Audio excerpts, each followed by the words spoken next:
to speak and share her experiences about working in a long-term care during the COVID pandemic. So she is one of the many strong, brave warriors who fought through this crisis as a team with all her other peer members. And so she's here with us today to talk a little bit about that. So I'd like to welcome Jennifer Richard. Thank you. Hi. Hi.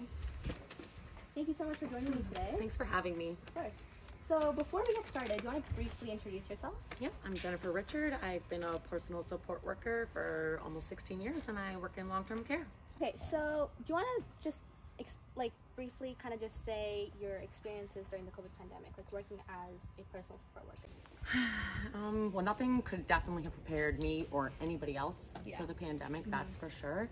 So ensuring that health and safety was a priority for the employees, our residents, that was quite important. Regular hand washing and infection control have definitely been increased. We've definitely downsized our ward rooms to semi-privates with rearranging furniture all over the place in common areas to reduce the the distancing is definitely an important factor. Hiring of the new staff. Staffing has always been an issue, so that's definitely was trying. Even without pandemic. That's right. That's right. So what differences were made after the pandemic hit at your workplace? Like major differences? Major differences. We were more focusing on working conditions and infection control. Definitely just making sure that everybody was using PPE properly and keeping each other safe. Yeah, so was PPE like something that came in after COVID or like before as well? We've always had an accessibility to personal protective equipment. Like we would never be without it. Yeah, but so like more with COVID. Absolutely. Yeah. We're talking an unlimited supply at this point. So it's like hard to kind of get it on and off every time, right? Yeah, honestly you become pretty professional at it. So the first couple of weeks was probably a little trying and then after that I could probably have done it in my sleep. You're just used to it. You're just so used to it. That's right.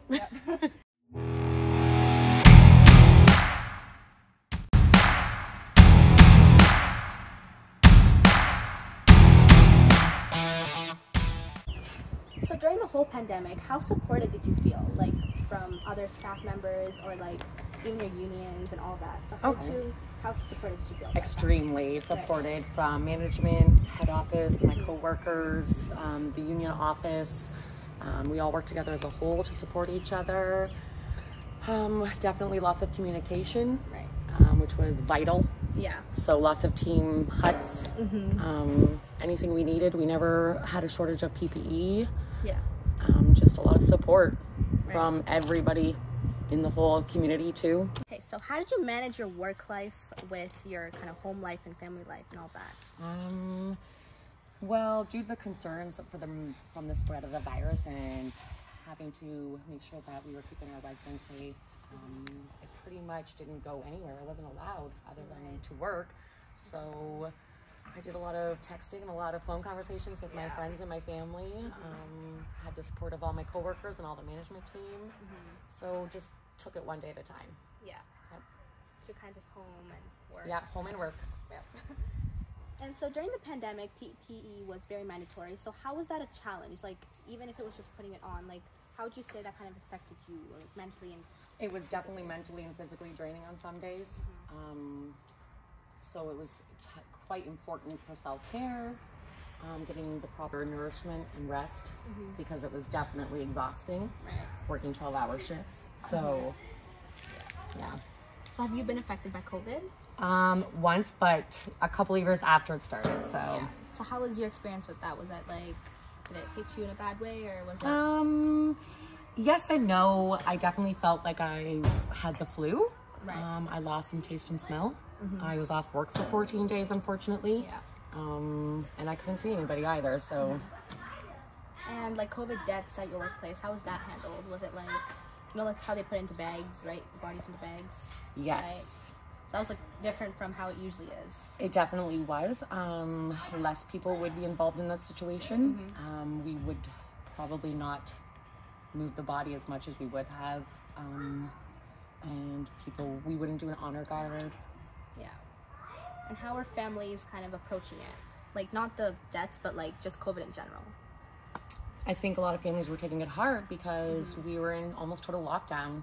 Right. You couldn't come and see your family. There was a lot of Zoom meetings happening, a lot of face-to-face on FaceTime, but that's not the same as physically embracing a loved one. Yeah, it was definitely devastating for most of our residents.